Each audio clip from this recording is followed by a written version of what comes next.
आपको सोचने की जरूरत है। वो है क्या? आप लोगों में से कितने लोगों के अपने घर हैं या अपने वालिद के घर में रहते हैं? हैंड रेस कीजिएगा। बाकी लोगों के अपने घर नहीं है? कितने लोगों के अपने घर नहीं है जो रेंट पे रह रहे हैं? जिनका अपना घर नहीं है, जो रेंट पे रह रहे हैं, क्या उनका अपना घर बनाने की ख्वाहिश है? ख्वाहिश है? ख्वाहिश है। क्योंकि ये ख्वाहिश हमें बचपन से डाली गई। माँ आपको तैयार करती रहती है, जब आप थोड़े से बड़े होने, समझदार होने शुरू, बेटा तेरा अपना घर होना बहुत ज़रूरी है, मेहनत करके ना, मेहनत करियो, अपना घर बनाइयो, कामयाब इंसान बनियो।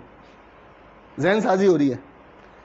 अगर बहन से बच के, माँ से बच के निकल गए तो बीवी, अपना घर नहीं है, कहाँ दर बदर की ठोकरें खिलाते हो, तो हर 2 साल में घर चेंज करवाते हो, किराए में मुझे दर बदर की ठोकरें खिलवा रहे हो। वो इतना ब्लैकमेल करेगी, आप जैसी भी हालत में गुजारो, खाना अच्छा नहीं खाओगे, अपने लाइफ स्टाइल पे पैसा नहीं लगाओगे, अपने बच्चों को अच्छी एजुकेशन नहीं दोगे, अच्छी सेहत की नहीं, अच्छा इलाज नहीं करवाओगे, लेकिन घर बनाओगे। क्यों? क्योंकि बीवी ने टेंशन दी हुई है। मैं अच्छा वर्ड यूज करता हूँ। अच्छा, तीसरा, अगर इससे भी बच के निकल गए तो बीवी, बेटी भी, ये तीनों इमोशनल रिश्ते हैं ना। बेटी भी आपको, आप हमें रेंट पे रखते हैं, अच्छे रिश्ते नहीं आते, क्योंकि रेंट पे रहने, अब आप बेटी की टेंशन, चारा बंदा, हर बंदा लगा हुआ है किसी तरह मेरा अपना घर हो जाए। आज मैं आपको कुछ कैलकुलेशन से ये दिखाऊंगा कि पाकिस्तान में अपना घर होना वर्स्ट इन्वेस्टमेंट होती है आफ्टर 45 ईयर्स। कैसे? मैं अगर एक अभी कोई एरिया उठाऊं जहां पे 1 करोड़ रुपए का कोई घर मिल जाए, होगा आपके पास? इस्लामाबाद में होगा? फार एरिया में 1 करोड़ रुपए में मुझे ऊपर नीचे का पोर्शन मिल जाए, 3 मरने का या 5 मरने का, हो गया, ऐसे एरियाज होंगे ना। वहां पे रेंट कितना चल रहा होगा?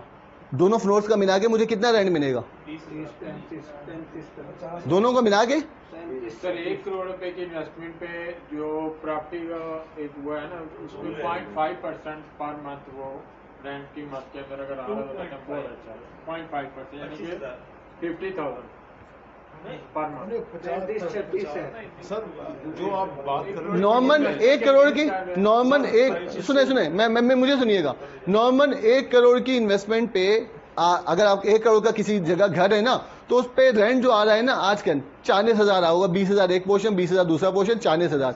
मैं कहता हूं इनकी बात रखते हैं 50,000, मैं कहता हूं इनकी बात रखते हैं 50,000 रेंट आ रहा होगा। सही है, 0.5% रेंट आ रहा होगा। 50,000 को मल्टीप्लाई करें 12 से, 6 लाख को डिवाइड करें 1 करोड़ से, क्या बना? 6%। इसका मतलब आपको रिटर्न कितना आ रहा है? 6%। तो हमारी सारी तो कोशिशें होती है ना, किस लिए होती है? रिटायरमेंट के बाद यार घर होगा, रेंटल इनकम आएगी, सुकून से रेंट खाऊंगा, जिंदगी गुजारूंगा, दवाइयां खाऊंगा। और ये सुकून की डेफिनेशन क्या है? ये सुकून क्या है? ये सुकून तो सुने, सुकून क्या है? किराएदार कब्जा ना करने, सुकून। किराएदार टाइम पे पैसे देगा, सुकून, दूसरा सुकून। किराएदार बिजली का बिल टाइम पे भरेगा, तीसरा सुकून। किराएदार घर को तोड़ फोड़ तो नहीं देगा, चौथा सुकून। पांचवा सुकून, या किराएदार छोड़ के चला गया, मुझे दूसरा किराएदार ढूंढने में अगर टाइम लग गया तो मेरा 1 महीने का रेंट जाएगा, पांचवा सुकून। कितने सुकून है? ज़हनी सुकून, चिन पार्टी। अच्छा, उसके बाद अब उसके बाद सपोज करें आपको इतने सारे सुकून है, तो आप क्या चाहोगे? 2 साल बाद किराएदार को निकालो, कहीं कब्जा ना करने। ऐसे ही होता है, नहीं तो किराएदार खुद छोड़ के चला जाएगा। ऑन एन एवरेज 2 साल में आप घर चेंज करवा देते हो।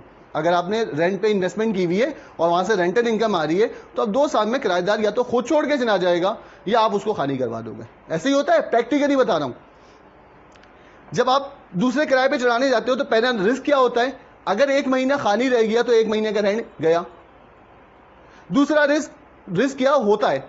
कमीशन देगा ब्रोकर, 1 महीने का रेंट देगा। अच्छा, उसके बाद जब वो छोड़ के जाता है ना किराएदार, तो वो जो 1 महीना आपका जो किराए पे चढ़ने में लगता है ना, उसमें आप मेंटेनेंस में भी खर्च करते हो।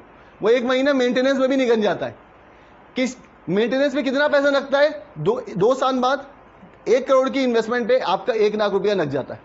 यानी 2 किराए लग गए उधर एक किराया आपका वेस्ट हो गया क्योंकि एक महीना आपको मेंटेनेंस में लगा और एक महीना किराएदार ढूंढने में, ये वेस्ट हो गया आपका एक पूरा एक महीना। एक महीना आपने एजेंट को कमीशन दे दिया, 4 किराए निकल गए। इसका मतलब एक साल में आप कितना किराया अर्न करते हो? 10 किराए आउट ऑफ 12। इसका मतलब आपने 6 लाख रुपए अर्न नहीं किया, कितना अर्न किया? 5 लाख रुपए। इसका मतलब आपका नेट प्रॉफिट आफ्टर एक्सपेंसेस क्या बना? 5%। 5% के लिए आप ये सारी इन्वेस्टमेंट करके बैठे हो। अब यहां पे सवाल, इस पे लोग ये कहते हैं कि यार एसेट की वैल्यू भी तो appreciate अब यहां पे सवाल आता है कि यहां पे कैपिटल गेन भी तो होता है। अगर मैं ये घर बेच देता और मैं यहां किराए पे रह रहा होता तो आज से 10 साल बाद ये 1 करोड़ का घर कितने का हो जाता? 2 करोड़ का तो हो ही जाता ना। और अगर मैं रहता यहीं तो मेरी वैल्यू बढ़ गई, 1 करोड़ से बढ़ के 2 करोड़ रुपए हो गई। 1 करोड़ का मुझे नफा हो गया। ऐसे ही है, रेंट मैंने अलग सेव किया, 5% जो मेरे कॉस्ट आती रेंट की वो मैंने अलग सेव की, प्लस 1 करोड़ का मुझे नफा भी हो गया। इस 1 करोड़ का जो प्रॉफिट आया, इससे मेरी लाइफ स्टाइल पे कोई फर्क पड़ा? नहीं पड़ा। इससे मेरे बच्चों की एजुकेशन बेहतर हुई? नहीं हुई। इससे मैंने कोई अच्छी सवारी ली? इस 1 करोड़ को मैं देख के सिर्फ खुश हो रहा हूं, दिन को बना रहा हूं, मेरी जात को कोई फायदा नहीं हुआ? हुआ? नहीं हुआ ना। अब मैं आपको एक और बड़े नाजुक तरफ लेके जा रहा हूं। जितने भी बड़े बड़े मुत्तकी लोग भी हैं ना, आज इसका शिकार है। किस चीज का? विरासत के ना तकसीम करने का। क्यों? हम सबको लगाया गया प्रॉपर्टी की तरफ। हम सब ने घर बनाए। अब सपोज करें, मैं अपनी एग्जाम्पल देता हूं। एग्जाम्पल में बोल रहा हूं, मेरी एज 45 है, अज्यूम कर रहे हैं, मेरी एक्चुअल में नहीं है। 45 मेरी एज है और मैंने बड़ी मेहनत करके ना 5 करोड़ रुपए का एक घर बना लिया। बस सब कुछ सेविंग मेरी यही थी, एक घर। और मेरी एक बीवी है, इशारा ये कर दिया था, एक है। 2 बच्चे, 2 बेटे हैं और 2 बेटियां भी हैं, यानी 4 बच्चे हैं। सपोज करें इस टाइम पे मेरी डेथ हो जाती है। अब मेरी डेथ हो गई और मैंने वसीयत नहीं लिखी थी, तो अब बच्चे क्या करेंगे? मैंने बेटियों की शादी कर दी थी। सपोज करें 45 ईयर्स की एज पे मैं बेटियों की शादी कर चुका हूं और मैंने उनको जहेज भी दिया 25-25 लाख का, वो अलग से दे दिया था मैंने। अब मेरे पास बस ये 5 करोड़ का घर है जिसमें मैं रह रहा था अपने बच्चों के साथ। मेरी हो गई डेथ, बेटियों की शादी कर चुका हूं। एक बेटा एक फ्लोर पे रहने लगा, दूसरा बेटा दूसरे फ्लोर पे रहने लगा, और मां कभी इस बेटे के साथ कभी इस बेटे के साथ, दोनों के साथ रहती है। अब क्या इस घर में बेटियों का शेयर नहीं था? कितना शेयर था? 5 करोड़ का 8वां हिस्सा था बीवी का। 5 करोड़ का 8वां हिस्सा निकालने कितना बना? 12.5%। कितना बना? 62,50,000 रुपए बीवी का शेयर था। उसके बाद रिमेनिंग कितने बचे? तकरीबन 44 मिलियन, यानी 4 करोड़ 40 लाख। 4 करोड़ 40 लाख के 6 हिस्से बनेंगे। 6 हिस्से क्यों? 2 बेटों के, एक बेटियों का। तो मैंने 6 से डिवाइड किया, तो एक हिस्सा कितना बना? 75 लाख रुपए। यानी एक बेटी का शेयर 75 लाख रुपए इस घर में, और एक बेटे का शेयर 1.5 करोड़ रुपए इस घर में। बेटे रेंट पे, बेटे रह रहे हैं यहां पे सुकून से। बेटियों को रेंट देना चाहिए या नहीं चाहिए? बेटों को चाहिए, क्योंकि उनका शेयर है। लेकिन कोई देता है? हमारे आसपास देखने, अपने अंदर देखें, सब सोचें, नहीं देते। क्योंकि ये बड़ा डायनेमाइट ना, हम सबको घर बनाने पे लगाए, हम सबने घर में पैसे फंसा दिए, मट्टी में पैसे फंसा दिए, और ऐसे फंसा दिए कि अब बेचेंगे तो या बच्चे कहां आएंगे सड़क पे। और अगर कोई बेटे के जहन में आ गया, अच्छा सोचते हैं, किसी बेटे के जहन में आ गया यार नहीं यार, वो उसने किसी मौलवी से सुन के आ गया और जज्बाती हो गया। आज के लोग कहते हैं वो जज्बाती हो गया, मौलवी ने बहका दिया, मौलवी की बातों में आ गया। मौलवी को अच्छी बात कर देना, वो घर आके करे, वो मौलवी की बातों में आके जज्बाती हो गया, बहक गया है।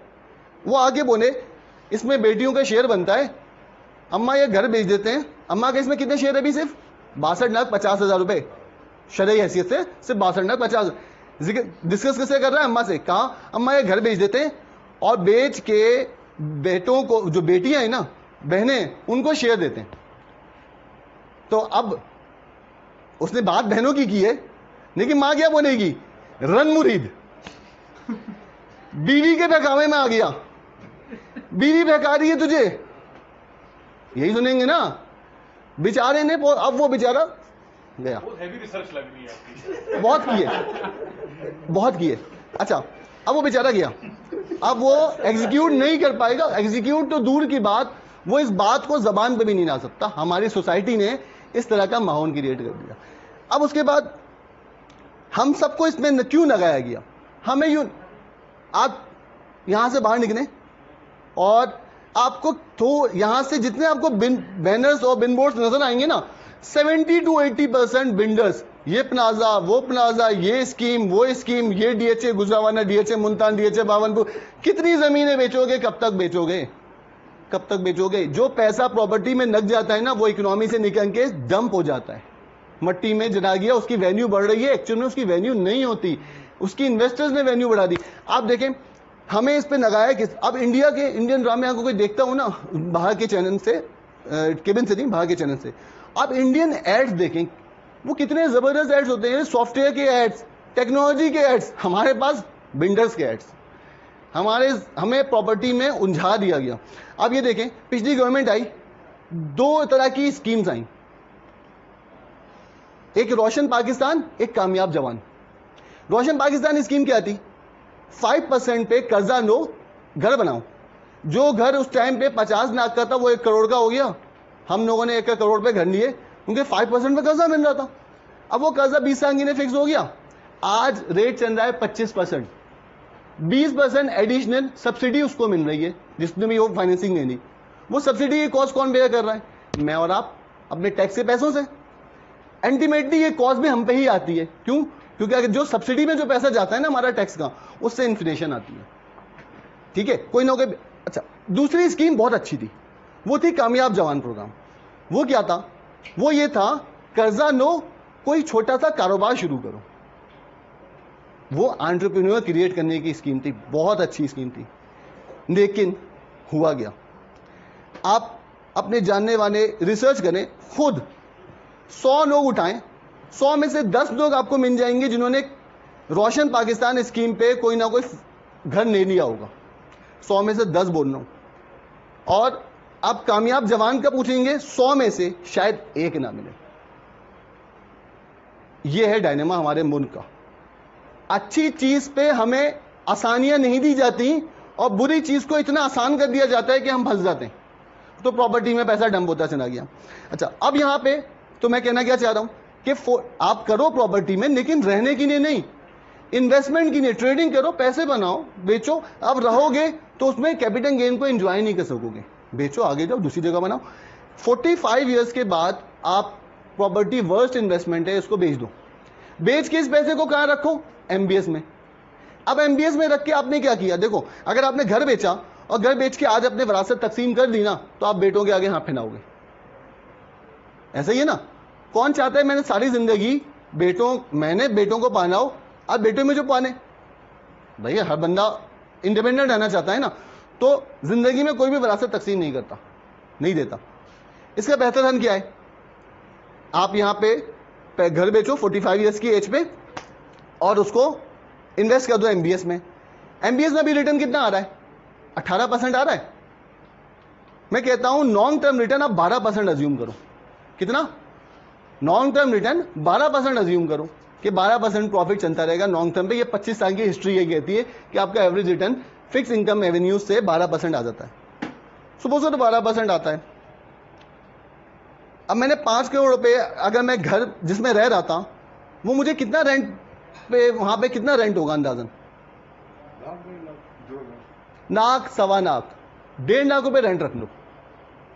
मेंटेनेंस लगा मिला के 1.5 लाख रुपए रेंट रख लो।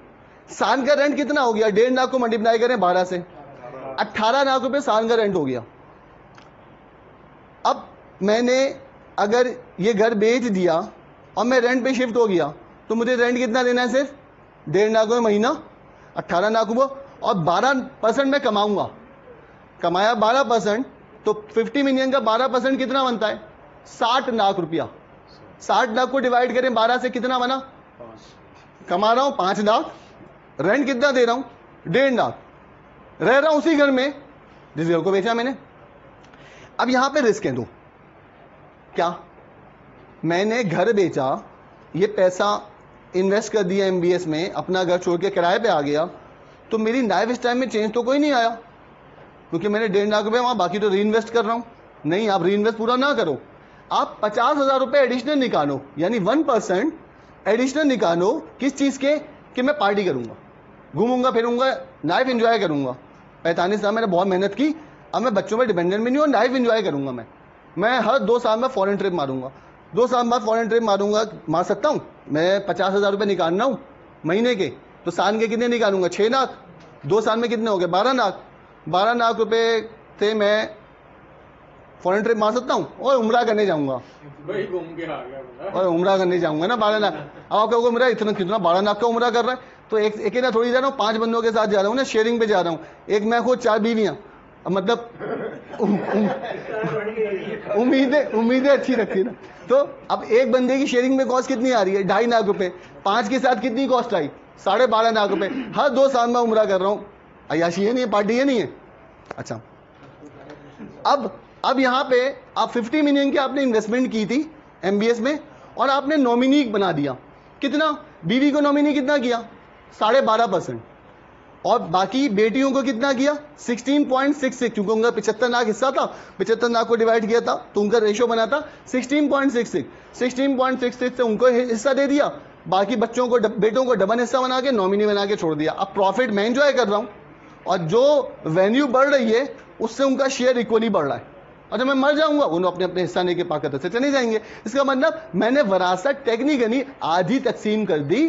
जिंदगी में भी सुकून रहा और आखिर में भी सुकून आएगा इंशाल्लाह। अब यहाँ पे रिस्क क्या आ रहा है कि रेंट हर साल जो 8.5 लाख है ना, 8.5 लाख है, 25 साल अगर मैं जीत गया, मेरी एज क्या हो जाएगी? 70 साल। 25 साल अगर मैं जीत गया तो हर साल 10% से रेंट बढ़ रहा है। तो रेंट, इसका मतलब 8.5 लाख रुपये रेंट है, पर कन कितना होगा? 1,65,000 रुपये अगले साल, और उससे अगले साल उसका 10%। नॉर्मली एग्रीमेंट पे लिखा होता है 10%, बट टेक्निकली प्रैक्टिकली ऐसा होता है? नहीं होता। किसी साल में रेंट बढ़ाता हूं, किसी साल में 5% बढ़ाता हूं, किसी साल में पूरा 10% बढ़ाता हूं। यानी ऑन एन एवरेज मैं रेंट कितना ग्रोथ आती है? 6 से 7। लेकिन मैं अज्यूम करता हूं जो कॉन्ट्रैक्ट पे लिखा है वही रेंट की ग्रोथ आती है। दूसरा, मैं 50,000 रुपये आज निकाल रहा हूं पार्टी एक्सपेंस के, इस इन्फ्लेशन के साथ ये जो मैं पार्टी कर रहा हूं 2 साल बाद जाके फॉरेन ट्रिप मार रहा हूं, इसका एक्सपेंस भी बढ़ेगा 10% से, इसकी भी ग्रोथ लगाने। मैंने ऐसी कैलकुलेशन चलाई। कैलकुलेशन चलाने के बाद इरफान क्या करें करना है, कैलकुलेशन चलाने के बाद मैंने 50 मिलियन पे खर्चा कितना कर रहा हूं हर महीने का? 1.5 लाख रुपए रेंट, 50,000 रुपए पार्टी के, 2 लाख रुपए खर्च कर रहा हूं। कमा कितना रहा हूं? 12% के प्रॉफिट पे, नॉट 18। करंट रेट को नहीं लिया मैंने, 18-19 नहीं ले रहा हूं, मैं कह रहा हूं 12%। कितना कमा रहा हूं? 5 लाख रुपए महीने कमा रहा हूं। खर्चा कितना किया? 2 लाख। तो कंपाउंडिंग कितनी हो गई? कंपाउंडिंग इन्हें कितना छोड़ दिया मैंने? 3 लाख। इस चीज को करते करते मैंने ग्रो किया 25 साल तक। तो 25 साल तक, 25 साल बाद मेरी एज कितनी हो चुकी? 70 साल। जो घर मैंने बेचा था 5 करोड़ का, 25 साल बाद उस घर की वैल्यू कितनी हो गई होगी? अब 25 करोड़। ऐसे ही है। तो अब मुझे उसकी वैल्यू का क्या करना? 70 साल हो गए, अंदर अंदर करना, दवाइयां खानी है। अब मुझे घर खरीद के क्या करना? अब 70 साल में मुझे क्या करना चाहिए? मर जाना चाहिए। अरे यार, मतलब 70 साल एज हो गई, अब ना शादी कर सकते हो, ना घूमने जा सकते हो, तो बेहतर क्या है? सही है। वरना क्या होगा? आप पार्टी नहीं कर रहे हो, दवाई खाओगे 5 लाख रुपए की महीने की। अरे यार, अगर नहीं मरो ना तो फिर क्या होगा? फिर अपनी कैश वैल्यू देखोगे ना 5 साल बाद, वो देख के मर जाओगे, क्योंकि वो खत्म हो जाएगी 75 साल पे। आप इस तरह करते रहोगे ना, इस तरह आपने एक्सपेंस जब ग्रो किया, प्रॉपर्टी पे आइएगा।